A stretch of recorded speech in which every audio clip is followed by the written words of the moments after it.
حضرت جابر رضی اللہ عنہ سے روایت ہے کہ مسجد نبوی کے گرد کچھ مکان خالی ہوئے.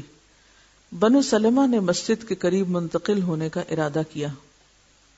آپ نے فرمایا اے بنو سلمہ اپنے موجودہ گھروں میں ٹھہرے رہو، مسجد کی طرف آتے وقت تمہارے قدم لکھے جاتے ہیں. دیارکم دیارکم تکتب آثارکم، اپنی جگہ جہاں ہو وہیں رہو، فکر نہیں کرو، جتنا دور سے آتے ہو اتنے قدم لکھے جاتے ہیں. مسجد کا نمازی اللہ کے سائے میں. حضرت ابو ہریرہ رضی اللہ عنہ روایت کرتے ہیں رسول اللہ صلی اللہ علیہ وسلم نے فرمایا 7 شخص ہیں جنہیں اللہ تعالیٰ اس دن حشر میں اپنے عرش کے سائے میں رکھے گا، جس دن سوائے اس کے سائے کے کوئی سایہ نہ ہوگا. پہلا عادل حاکم، دوسرا وہ نوجوان جو اللہ کی عبادت میں جوانی گزارے، یعنی جوانی کی عبادت کرنے والا. تیسرا وہ شخص کہ اس کا دل مسجد میں اٹکا ہوا ہو، جس وقت وہ نماز پڑھ کر نکلتا ہے تو اس کی طرف دوبارہ آنے کے لیے بےتاب رہتا ہے.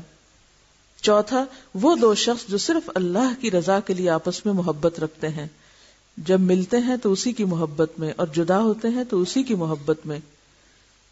یہ بڑا اہم ہے. ہم عموماً صرف پہلا پارٹ لیتے ہیں. پہلا پارٹ کیا ہے؟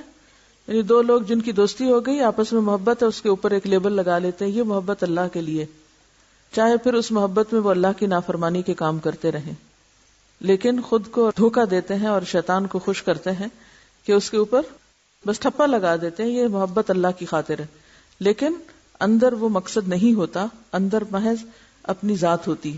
اب آپ دیکھیں کہ اللہ کی خاطر محبت کیسی ہوتی ہے؟ جب ملتے ہیں تو اسی کی محبت میں. کس کی؟ ذات کی نہیں، اللہ کی محبت میں، اللہ کی محبت میں اضافہ کرنے کے لیے. اور جدا ہوتے ہیں تو اسی کی محبت میں، یعنی اگر محبت میں پہلے کمی ہے تو جا کے ملے ہیں تو اللہ کی محبت میں اضافہ کر کے لوٹے ہیں.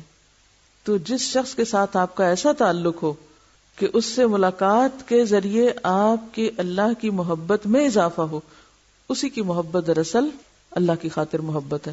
اور جس انسان کی محبت سے اللہ کی محبت میں کمی آ جائے، گپ شپ ہی زیادہ ہو، ادھر ادھر کی باتیں ہی زیادہ ہوں، ایمان بڑھنے کی بجائے اور گھٹے، دل سخت ہو، غفلت اختیار کریں، تو خواہ آپ کتنا بھی بڑا لکھ کے لگا لیں کہ میں آپ سے اللہ کی خاطر محبت کرتی ہوں، تو یہ محض جھوٹ کے سوا کچھ نہیں. 5واں وہ شخص جو تنہائی میں اللہ کو یاد کرتا ہے اور اس کی آنکھوں سے آنسو بہہ پڑتے ہیں. 6واں وہ شخص جسے کسی خاندانی خوبصورت عورت نے برائی کے لیے بلایا، پھر اس شخص نے کہا میں اللہ سے ڈرتا ہوں، یعنی اس عورت کی دعوت قبول نہ کی. 7واں وہ شخص کہ جس نے اللہ کے نام پر کچھ دیا پھر اس کو چھپایا، کسی کو نہ بتایا، یہاں تک کہ اس کے بائیں ہاتھ کو علم نہ ہوا کہ اس کے دائیں ہاتھ نے کیا خرچ کیا ہے. تو ایسے لوگوں کو اللہ تعالیٰ قیامت کے دن اپنے خاص سائے میں رکھے گا. مساجد میں خوشبو. حضرت عائشہ رضی اللہ عنہا روایت کرتی ہیں کہ رسول اللہ صلی اللہ علیہ وسلم نے حکم دیا محلوں میں مسجدیں بناؤ، یعنی جہاں نئی آبادی ہو، نئی اسکیم ہو، وہاں مسجد بھی بننی چاہیے، اور انہیں پاک صاف رکھو اور خوشبو لگاؤ. تو گویا ایک طرف مسجد میں لہسن پیاز کھا کر آنے سے منع کیا گیا، مسجد میں تھوک پھینکنے اور گندگی پھیلانے سے منع کیا گیا، تو دوسری طرف مساجد کو صاف رکھنے کا حکم دیا گیا. اور صرف صاف رکھنا ہی نہیں بلکہ ان میں خوشبو لگانا بھی ضروری ہے. اسی لیے آپ میں سے بہت سے لوگوں نے یہ دیکھا ہوگا کہ جب آپ عمرے کے لیے جاتے ہیں یا حج کے لیے تو طواف کے دوران کچھ لوگ خوشبو اٹھائے ہوئے، بخور یعنی جو دھواں اس میں سے خوشبودار نکلتا ہے وہ لیے ہوئے طواف کر رہے ہوتے ہیں. یا اگر حجر اسود کو کبھی بوسہ دینے کا آپ کو موقع ملا ہو تو آپ نے دیکھا کہ اس کے اندر سے بھی خوشبو آ رہی ہوتی. تو بعض لوگ قیمتی ترین خوشبوئیں اسی سنت کو اجاگر کرتے ہوئے وہاں جا کر لگاتے ہیں تاکہ اس سے مسجد کے، اللہ کے گھر کے ایک مجموعی تاثر میں بہتری آئے اور عبادت زیادہ سے زیادہ بہتر طریقے پر ہو سکے. تو کوئی بھی ایسی جگہ جہاں پر اللہ کا ذکر ہو، اللہ کا نام لیا جائے، خواہ وہ آپ کے گھر کا مصلی ہو یا آپ کا اپنا لباس جس میں آپ نماز پڑھتے ہیں، خصوصی طور پر نماز کا لباس، اور وہ جگہیں جہاں پر قرآن پڑھایا جاتا ہو، ان تمام جگہوں کی صفائی اور نظافت اور خوبصورتی اس معنی میں کہ اس میں ایسا ماحول پیدا کرنا کہ جو عبادت میں یا تعلیم میں زیادہ مددگار ہو، یہ پسندیدہ ہے. لیکن اس کا یہ مطلب نہیں کہ ہم ایسے نقش و نگار لگانا شروع کر دیں، رنگ برنگی بتیاں لگائیں یا اگر بتیاں لگائیں یا ایسے پوسٹرز یا ایسی تصویریں کہ جس سے خوبصورتی میں اضافہ آپ کر رہے ہیں. نہیں، اس اعتبار سے مسجدوں میں سادگی ہی ہونی چاہیے. مسجدیں سادگی کا نمونہ ہونی چاہیے، کیونکہ رسول اللہ صلی اللہ علیہ وسلم نے فرمایا، مجھے یہ حکم نہیں دیا گیا کہ میں مسجدوں کو مزین کروں، یعنی ڈیکوریشن کا حکم نہیں دیا گیا، صاف ستھرا رکھنے اور بہتر ماحول پیدا کرنے کا دیا گیا. نبی صلی اللہ علیہ وسلم نے فرمایا، قیامت کی نشانیوں میں سے ایک نشانی یہ ہے کہ لوگ مسجدوں پر فخر کریں گے کہ ہمارے علاقے کی یا ہمارے شہر کی یا ہمارے ملک کی مسجد زیادہ بڑی ہے یا زیادہ خوبصورت ہے. مسجد کے نمازیوں کے لیے خوشخبری. رسول اللہ صلی اللہ علیہ وسلم نے فرمایا، اندھیروں میں نماز کے لیے مسجد کی طرف چل کر آنے والوں کو قیامت کے دن پورے نور کی خوشخبری سنا دو. یعنی اس وقت لوگ دعا مانگیں گے نا، ربنا اتمم لنا نورنا، کہ اے اللہ ہم پر ہمارا نور تمام کر دے. تو ایسے لوگوں کو ویسے ہی مکمل نور دے دیا جائے گا. مسجد میں مشرک داخل ہو سکتا ہے کیونکہ ایک مرتبہ رسول اللہ صلی اللہ علیہ وسلم نے بنی حنیفہ کے ایک شخص ثمامہ بن اثال رضی اللہ عنہ جو ابھی مسلمان نہ ہوئے تھے، ان کو مسجد کے ستون سے باندھ دیا تھا. مراد اس سے کیا کہ اگر کوئی نان مسلم مسجد میں آنا چاہے، بیٹھنا چاہے، مسجد وزٹ کرنا چاہے یا خطبہ سننا چاہے یا کسی تعلیم کی مجلس میں مسجد میں حاضر ہونا چاہے تو اس کو مسجد میں لانے یا اس کے بیٹھنے پر کوئی پابندی نہیں ہے، ایسا کیا جا سکتا ہے. مسجد کی خبرگیری کرنے والا مومن ہے. حضرت ابو سعید خدری رضی اللہ عنہ روایت کرتے ہیں کہ رسول اللہ صلی اللہ علیہ وسلم نے فرمایا، جب تم کسی شخص کو مسجد کی خبرگیری کرتے ہوئے دیکھو تو اس کے ایمان کی گواہی دو. یعنی جب تم دیکھو کہ کوئی شخص مسجد سے محبت رکھتا ہے، اس کی صفائی کا انتظام کرتا ہے، اس کی بہتری اور نمازیوں کے آرام اور نمازیوں کی نماز میں خشوع کے لیے مختلف کام کرتا دکھائی دیتا ہے مددگار کے طور پر، تو ایسا شخص دراصل مومن ہے. اس کے ایمان کی گواہی دو، کیونکہ اللہ کی محبت کے بغیر، ایمان کی مضبوطی کے بغیر انسان کے اندر یہ جذبہ آ نہیں سکتا، اتنی قربانی کوئی کر نہیں سکتا کہ وہ اپنے اوقات کو بلا معاوضہ بغیر کچھ اجرت لیے مسجد کی خدمت میں صرف کرے.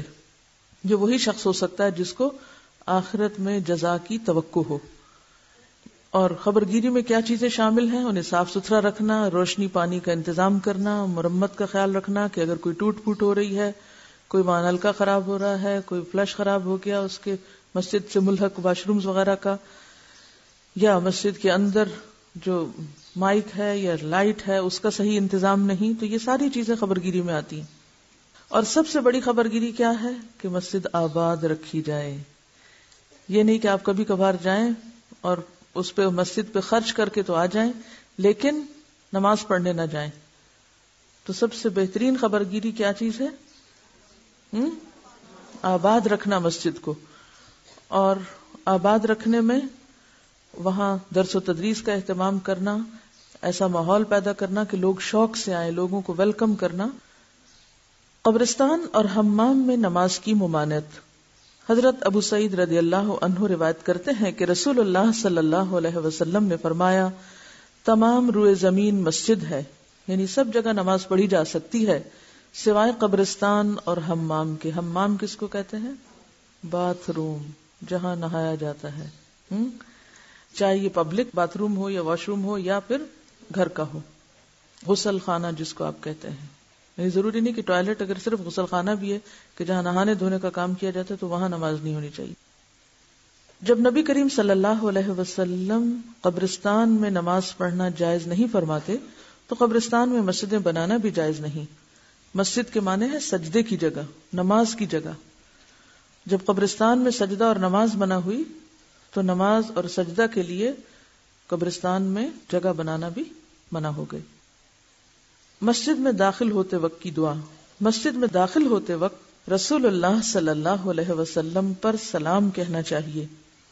اللہ تعالیٰ کا ویسے بھی ہمیں حکم ہے کہ یا ایھا الذین آمنوا صلوا علیہ وسلموا تسلیما، کہ آپ پر درود و سلام بھیجا جائے. ویسے تو آپ کسی بھی وقت درود و سلام پڑھ سکتے ہیں، لیکن اب ایک خاص موقع بتایا جا رہا ہے کہ جس وقت آپ سلام پڑھیں تو دعا کیا ہے؟ اللہم افتح لی ابواب رحمتک، یا الہی میرے لیے اپنی رحمت کے دروازے کھول دے. بسم اللہ والسلام علی رسول اللہ، اللہم اغفر لی ذنوبی وافتح لی ابواب رحمتک. اللہ کے نام سے داخل ہوتا ہوں اور دعا کرتا ہوں کہ رسول اللہ صلی اللہ علیہ وسلم پر سلامتی ہو. اے اللہ میرے گناہ بخش دے اور میرے لیے اپنی رحمت کے دروازے کھول دے. اگر نمازی مسجد میں داخل ہوتے وقت یہ دعا پڑھ لے تو باقی دن شیطان سے محفوظ رہے گا. اگر نمازی نماز کے لیے جو مسجد جائے اور یہ دعا پڑھ لے تو باقی دن میں بھی شیطان سے محفوظ رہے گا. اور وہ دعا کیا ہے؟ اعوذ باللہ العظیم وبوجہہ الکریم وسلطانہ القدیم من الشیطان الرجیم. میں عظمت والے اللہ، اس کے عزت والے چہرے اور اس کی قدیم بادشاہت کی پناہ چاہتا ہوں شیطان مردود سے. تو اس سے کیا پتہ چلتا ہے کہ پناہ مانگنے کے بھی کئی طریقے ہیں، اور اللہ تعالیٰ کی خوبصورت صفات کا ذکر کر کے پناہ مانگنا اللہ کی رحمت کو دعوت دینا ہے. اب آپ سوچ رہی ہوں گی کہ ہم تو مسجد جاتے نہیں، پھر ہمارے لیے کیا حکم ہے؟ تو بات یہ ہے کہ آپ ویسے ہی صبح کے وقت یہ دعا پڑھ لیں، صبح شام کی دعاؤں میں اس کو بھی شامل کر سکتے ہیں. مسجد سے نکلتے وقت کی دعا. حضرت ابو اسید رضی اللہ عنہ روایت کرتے ہیں کہ رسول اللہ صلی اللہ علیہ وسلم نے فرمایا، جب تم مسجد سے نکلو تو یہ پڑھو، اللہم انی اسألک من فضلک، یا الہی بے شک میں تجھ سے تیرا فضل مانگتا ہوں. بسم اللہ والسلام علی رسول اللہ، اللہم اغفر لی ذنوبی وافتح لی ابواب فضلک. اللہ کے نام سے مسجد سے باہر آتا ہوں اور دعا کرتا ہوں کہ رسول اللہ صلی اللہ علیہ وسلم پر سلامتی ہو. اے اللہ میرے گناہ بخش دے اور میرے لیے اپنے فضل و کرم کے دروازے کھول دے. مسجد میں آواز بلند کرنا منع ہے، یعنی زور زور سے آوازیں دے کر ایک دوسرے کو بلانا ویسے بھی کوئی اچھے مینرز میں سے نہیں کہ آپ ایک جگہ بیٹھ کے وہ دور دراز پکاریں، چیخیں چلائیں اور لوگوں کو آوازیں دیں. حضرت عمر رضی اللہ عنہ نے طائف کے رہنے والے 2 آدمیوں سے کہا جو مسجد نبوی میں اونچی آواز سے باتیں کر رہے تھے، اگر تم مدینہ کے رہنے والے ہوتے تو میں تمہیں سزا دیتا، تم رسول اللہ صلی اللہ علیہ وسلم کی مسجد میں اپنی آوازیں بلند کرتے ہو. اب اس میں 2 چیزیں ہیں، ایک تو یہ کہ پڑھے لکھے لوگ، جاننے والے لوگ اور انجان، ان 2 سے برابر کا معاملہ نہیں کیا جا سکتا. ایک استاد اپنی کلاس کے اندر شاگرد کو ادب، ڈسپلن سکھانے کے لیے اگر سخت بات کرے تو اس کا پھر بھی جواز ہے، لیکن وہ عام لوگوں کو، ناسمجھ لوگوں کو دین کی طرف بلاتے ہوئے، دین کی تعلیم دیتے ہوئے ایسا رویہ یا طریقہ اختیار نہیں کر سکتا. اب آپ دیکھیں کہ طائف کے لوگ، جیسا کہ آپ جانتے ہیں کہ بعد میں مسلمان ہوئے تھے، تو اہل طائف اور اہل مدینہ میں فرق تھا. مدینہ والوں کو آپ کی صحبت ایک عرصے تک نصیب رہی. دوسری بات یہ ہے کہ قرآن پاک میں اللہ تعالیٰ نے کیا حکم دیا ہے؟ لا ترفعوا اصواتکم فوق صوت النبی ولا تجہروا له بالقول. ویسے بھی آپ صلی اللہ علیہ وسلم کی مجلس میں آپ کے سامنے ادب کیا ہے کہ آواز پست رکھی جائے، آہستہ آواز سے بولا جائے. اور اسی طرح جہاں آپ کا ذکر ہو رہا ہو، جو آپ کی مجلس ہو، یعنی آپ کی احادیث یا آپ کی لائی ہوئی باتوں کی تعلیم کی جو مجلس ہو، اس کا ادب بھی یہی ہے کہ اس میں شور شرابہ کرنا، بلند آواز سے بولنا اور اونچی اونچی باہم باتیں کرنا وہ بھی درست نہیں. پھر آپ دیکھیے کہ آپ صلی اللہ علیہ وسلم کا ایک مقام ہے. آپ کے حقوق میں سے کیا حق ہے کہ جہاں آپ کی اطاعت کی جائے وہاں آپ کی عزت اور احترام بھی کیا جائے، اور آپ سے متعلق ہر چیز کا ادب اور احترام، یعنی آپ کے احترام کے ساتھ اور کس کس چیز کا احترام؟ آپ سے متعلق ہر چیز کا احترام. ازواج مطہرات کا کیوں احترام تھا مسلمانوں کی نگاہ میں؟ کیوں ان کو امہات المومنین کہا گیا؟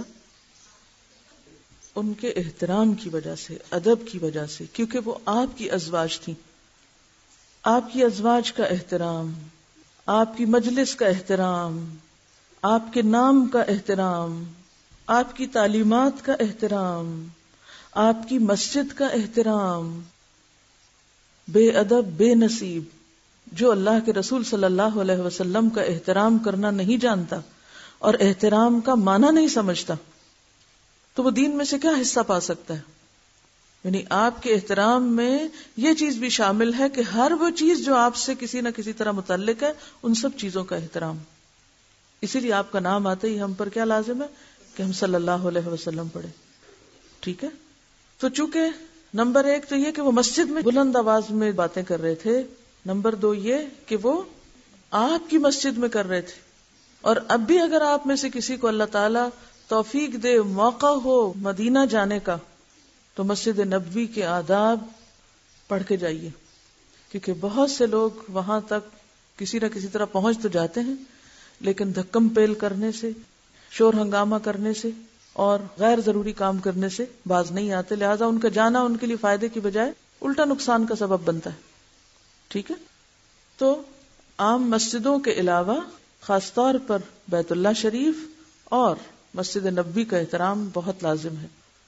بہت سے لوگ بیت اللہ شریف میں بیٹھ کر بلند آواز میں دنیا بھر کی باتیں کر رہے ہوتے ہیں، یہ بھی درست نہیں.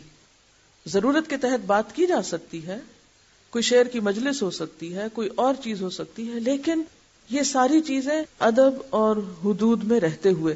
اب میں آپ سے کچھ سوال کروں گی مسجد کے بارے میں، اور میں دیکھتی ہوں کہ ان کے بارے میں آپ کے ذہن میں کیا تصور ہے. میرا سوال یہ ہے کہ کیا عورت مسجد میں رات گزار سکتی ہے؟ جی ہاں، گزار سکتی ہے اگر فتنہ نہ ہو، اگر خوف کی حالت نہ ہو، اگر اس کی حفاظت کا اہتمام ہو، اگر وہ وہاں محفوظ ہو تو رات گزارنے میں حرج نہیں. یعنی اگر کسی فتنے فساد کا اندیشہ نہ ہو تو عورت مسجد میں رات گزار سکتی ہے. دلیل؟ اب مجھے آپ ہی سے دلیل مانگنی چاہیے، لیکن بتائے بغیر مانگنا بھی درست نہیں. دلیل یہ ہے کہ حضرت عائشہ رضی اللہ تعالی عنہا سے مروی ہے کہ ایک سیاہ رنگ کی لڑکی کا خیمہ مسجد میں تھا، وہ میرے پاس باتیں کرنے کے لیے آیا کرتی تھی. یعنی ایک کالی لونڈی تھی، بے سہارا بے آسرا، کوئی جگہ نہیں تھی اس کی. اس کا خیمہ کہاں تھا؟ مسجد میں تھا. وہ آپ کے پاس کیوں آتی تھی؟ باتیں کرنے. تو آپ اتنی فارغ ہوتی تھی جو باتیں کرتی تھی اس سے؟ آپ نے دیکھا ہوگا کہ بعض بے سہارا بے کس لوگ جن کے پاس کوئی نہیں ہوتا اپنا غم دکھ سنانے کو، تو اگر کسی وقت آپ اپنے کام میں بھی لگے ہوئے ہیں اور وہ اپنے دل کا حال بیان کرتے رہتے ہیں تو صبر و تحمل کے ساتھ سنتے جائیے. یہ ایک قسم کی کاؤنسلنگ تھی، ایک طرح کا غم بانٹنا تھا. یعنی اس کا اور کوئی کام نہیں تھا حضرت عائشہ کے پاس آنے کا. اس سے ایک اور بات پتہ چلتی ہے کہ علم صرف کلاس میں ہی نہیں سیکھا جا سکتا. علم سیکھنے کے لیے ضروری نہیں کہ ایک فارمل طریقے پر ہی آپ کہیں بیٹھیں تو آپ سیکھیں. آپ راہ چلتے بھی سیکھ سکتے ہیں اگر آپ کے اندر سیکھنے کا شوق ہے، اور باتوں باتوں میں بھی بہت کچھ سیکھ سکتے ہیں. مثال کے طور پر حضرت عمر رضی اللہ تعالیٰ عنہ کا طریقہ یہ تھا کہ وہ ہر ایک سے سوال کرتے تھے. مثلا بکری والے سے بکریوں کے بارے میں سوال کرتے اور ان کے بارے میں جانتے، اور اس طرح وہ اپنے علم میں اضافہ کرتے تھے. اصل میں ہم نے علم کا معنی بہت محدود کر دیا. ہم سمجھتے ہیں علم سے مراد شاید کوئی آیت ہے یا حدیث ہے اور اس کا لفظی ترجمہ ہے، اور اس کے علاوہ بہت کچھ جاننا جو ہے وہ علم نہیں. اللہ تعالیٰ نے حضرت آدم علیہ السلام کو پہلے ساری چیزوں کے ناموں کا علم دیا تھا. تو دنیا کے بارے میں جاننا بھی کیا ہے؟ علم ہی ہے. ایکچولی سیکھنے کا بہترین طریقہ تبادلہ خیال ہے، سوال جواب کا انداز ہے، انٹریکشن ہے. اور اس کے لیے صرف سوال برائے سوال نہ ہو، حقیقی سوال ہو جس کی واقعی ضرورت ہو، مفروضوں پر مبنی سوال نہ ہو. میرا سوال یہ ہے کہ کیا مسجد میں مریض کو رکھا جا سکتا ہے؟ مسجد اور ڈسپینسری یا کلینک ساتھ ساتھ ہو سکتے ہیں؟ مسجد میں مریض کے لیے خیمہ لگایا جا سکتا ہے. امام شوکانی فرماتے ہیں کہ بوقت ضرورت ایسا کرنا جائز ہے. حضرت عائشہ سے مروی ہے کہ غزوہ خندق کے روز حضرت سعد زخمی ہو گئے تھے. رسول اللہ صلی اللہ علیہ وسلم نے ان کے لیے مسجد میں خیمہ لگوا دیا تاکہ قریب سے ان کی تیمارداری کر سکیں، یعنی آپ خود ان کو دیکھ سکیں. کیا مسجد میں حدود قائم کی جا سکتی؟ قصاص لیا جا سکتا ہے؟ نہیں. مساجد میں نہ تو حدود قائم کی جا سکتی ہیں نہ ہی قصاص لیا جا سکتا ہے. کیا مسجد میں کھایا جا سکتا ہے؟ اب بہت سے کہیں گے نہیں. حضرت عبداللہ بن حارث کہتے ہیں ہم عہد رسالت میں مسجد میں روٹی اور گوشت کھایا کرتے تھے، یعنی کھانے کا اہتمام کیا جا سکتا ہے اور افطاری وغیرہ بھی کی جا سکتی ہے وہاں. اور اذان کے بعد مسجد سے نکلنا منع ہے. استاد کے آنے کے بعد کلاس روم چھوڑنا بھی اسی طرح منع ہے. حضرت ابو ہریرہ سے مروی ہے آپ صلی اللہ علیہ وسلم نے فرمایا جب تم مسجد میں ہو اور نماز کے لیے اذان دے دی جائے تو تم میں سے کوئی نماز پڑھنے سے پہلے باہر نہ نکلے. ایک اور روایت میں آتا ہے ایک آدمی عصر کی اذان کے بعد مسجد سے نکلا تو حضرت ابو ہریرہ نے فرمایا اس نے ابو القاسم محمد صلی اللہ علیہ وسلم کی نافرمانی کی. کیا حدیث ہے؟ عصر کی اذان کے بعد مسجد سے ایک شخص نکل گیا تو حضرت ابو ہریرہ دیکھ رہے تھے. انہوں نے کہا اس نے ابو القاسم محمد صلی اللہ علیہ وسلم کی نافرمانی کی. اور اس کے پیچھے حکمت کیا ہے؟ کیا حکمت ہے؟ ایسے وقت میں کیوں نہیں نکلنا چاہیے؟ جی ایک تو دعا کا وقت ہوتا ہے اور ایک یہ کہ نماز کا وقت ہے اور ایک فریضہ آپ کو بلا رہا ہے اور آپ اسے چھوڑ کے کچھ اور کرنے جا رہے ہیں. وآخر دعوانا ان الحمد للہ رب العالمین. سبحانک اللہم وبحمدک نشہد ان لا الہ الا انت نستغفرک ونتوب الیک.